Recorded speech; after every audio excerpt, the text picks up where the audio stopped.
که کانتینر و مقدار فوتر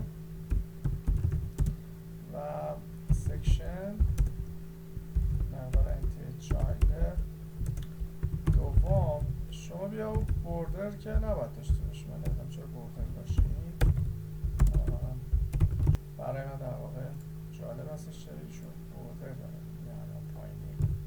خب انتی چایلد مقداری که داشته میدیم و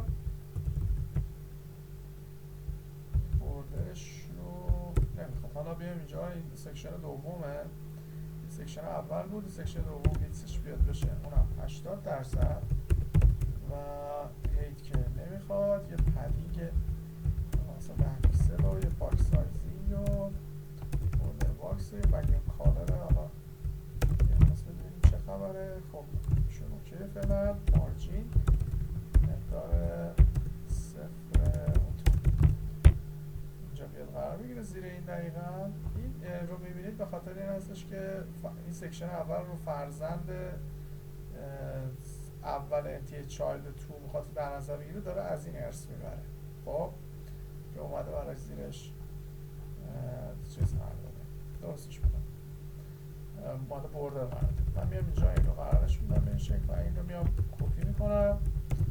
اینا میام میگم که انتی چایلد سکشن انتی چایلد 1 این راه نچسبونیم. بیایم فعلا هیچ کاری نکنیم، یه بک‌گراند کالر بدم ببینم داره درست کار کنه یا خیر. خب اوکیه و بقیه رو هم ببینید که این شکلی الان درستش میکنیم. خب بیایم رنگش رو هم برمیداریم. این زیرش یه دونه خط داره، یه بوردر داره. در واقع من بوردرش رو نان میکنم از این باید برداره. اوکیه. خب این مشکلی بود که داشتش، باید درستش میکردیم و بریم توی انتی چایلد 2 که قرار دادیم. اینجا رو دقت بکنیم، این انتی چایلد 2 همه اینها. خب کل داخلش سکشنه. از توی انتی چایلد 2 من کلی حالا ویتس دارم به این شکل و مارجین 0.2 هم دادم. اینجا اگه دقت بکنید، حالا بزنید سکشن اولی جمعش بکنم. اینا سکشن هایی هستش که داخل چی هستن؟ 5 تا سکشن دارم که داخل سکشن دوم هستش. خب این سکشن 2 من میتونه دیسپلیش چی بشه؟ مثلا فلکس. این هم دیسپلی رو مثلا فلوت بکنم از این کار. اینو فلکسش میکنم. فلکس دایرکشن رو و اصلا مورد فلکس در واقع رپ میشه نو رپ و بریم ببینیم چیکار کردیم. بعد کنار هم دیگه قرار بگیرن. بسیار عالی. به این شکل قرار گرفتم. اون سه تا چرا اینجوری شده بعد بشینیم حساب کتاب کنیم ببینیم چه کردیم. و اینجا احتمالاً یه کاری کردیم که ربط دارن با هم دیگه. انتی چایلد 1 2 فلکس رو نو رپ و فلکس در واقع جاستیفای رو هم بذاریم امتحان من بکنم. جاستیفای کانتنت باشم در واقع به صورت اسپیس بتونیم.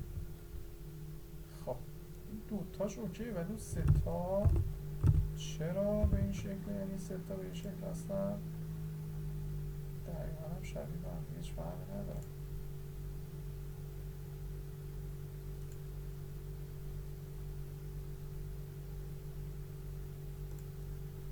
کپی پیست ها میتونه کار هست و این هم که فرزند ایشون. خب ما انتی چایلد 2 رو دادیم به این شکل و بوردر این رو هم برداشتیم. حالا میتونستیم به اینجا سکشن ها رو ببین اگه بوردرشون رو قرار بدیم ویتساشون رو هم مثلا 20% بذاریم. آیا بهتر میشه؟ درسته. ولی اینکه چون فلکس گذاشته بودیم و نورپ نه ویتس هم نمیدادیم باید اینا رو در واقع به صورت کنار هم یه قرار میداد. خب زیاد چیز جالبی نیستش که حالا به این شکل اتفاق افتاد ولی خب ما رو قرارش دادیم دیگه. و بریم موارد دیگه. اینجا برگردیم بگیم که مقدار نفت که داخل هستش UL که داری بیا لیست استایلشون رو نان بکن. ریاضیات اینقدر اینا سخت نیست و به این شکلی همشون برداشته بشن و بیایم اینجا الایه‌ای که داخلش هستن رو برگردیم بگیم ویتسشون باشه اندازه پدرشون، ویتسشون باشه این هریت پدرشون و یه مارجین باتر هم داشته باشن در حد 10 پیکسل از فاصله بگیرن. این شکل بهتر شد و در نهایت کنترل دی ایایی که داخلش هستن بیان دیسپلیشون بلاک بشه. درستش اینه که بلاک بشه بلاک و بک‌گراند کالر نمیخوان.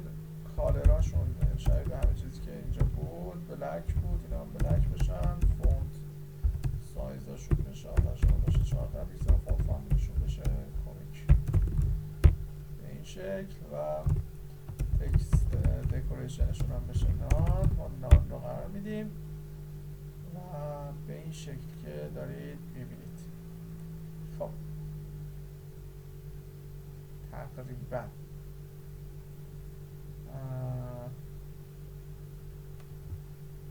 این هم اوکی دیگه. حالا میتونیم سایزهای مختلف بریم بررسیش بکنیم. چیزی کار دیگه هم بکنیم. من اینجا که بیام سکشن قرار بدم بیام کلهم همه اینا رو تو نب بزنیم. مثل سکشن احتیاج دارم از نب بیایم در واقع، یعنی همشون به جایی که تو سکشن باشن بیایم از نب استفاده کنیم.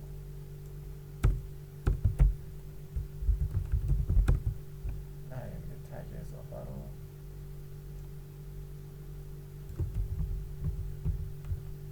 استفاده بکنیم. بذاریم این سکشن رو پاک بکنم. نب 1، نب 2،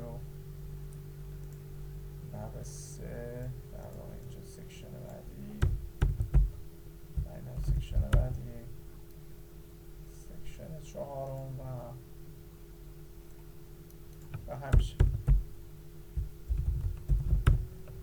این هم همینطور، این هم به این شکل و این هم به همیشه. خب الان بزنیم خب خواهد ریخت با هم دیگه ولی خب اشکال نداریم درستش میکنیم. ما اینجا انتی چایلد 2 داشتیم اوکی دیگه. اینجا سکشن نخواهد بود. چی خواهد بود؟ نه ویتسشون 20% باشه. خب تا که ویتس هم نداریم نباید ایراد بگیریم، ببینید که ایراد نگیریم. خب و نورپ روه و خودش اومد به صورت کامل قرار ده. اسپیس میتونیم سنتر بذاریم، خیلی بیرون شد. اسپیس هم بذاریم خوبه. و اینجا دیگه من نو رو که دارم سکشن دیگه سکشن نیستش دیگه. نو یو نان به این شکل سکشن نداریم دیگه به این شکل و این هم به این شکل. خیلی تمام شد. خب میتونیم بهترش هم بکنیم، یعنی مثلا فرزندان اولش اگه دقت بکنید بولترن. خب بیایم و برگردیم بگیم که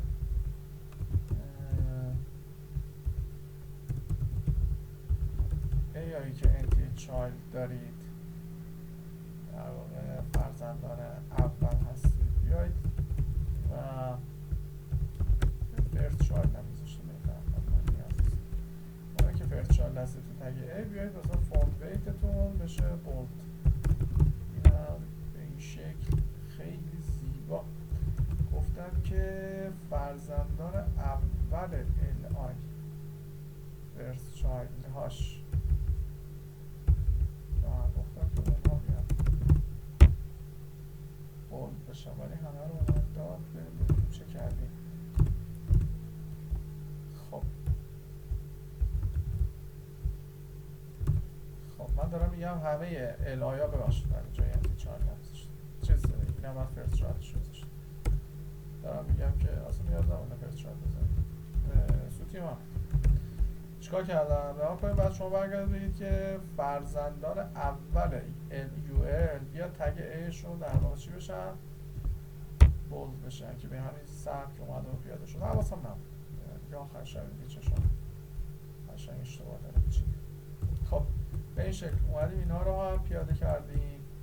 خیلی ساده، سخت هم نیستش. این هم به این شکل پیاده شد. فقط یه مشکلی داره این الان، این رو باید ریسپانسیوش کنیم. ریسپانسیوش رو هم در بیاریم. نیاز نبود. ببینید من اومدم اینجا هی سکشن تو سکشن کردم. یه لحظه اومدم خودم دیدم خیلی خوب اومده سکشن تو سکشن شده. خب نبم همون کار ما رو راه مینداخت که من نیاز نبود هی بیام تو سکشن قرارش بدم. اومدم اونجا یه تگ اضافه رو قرار داده بودم. میتونه هم بار بیشتر وارد بکنم که زیاد جالب نبود که گذاشته بودمش. مثلا همین نب استفاده کردم و URL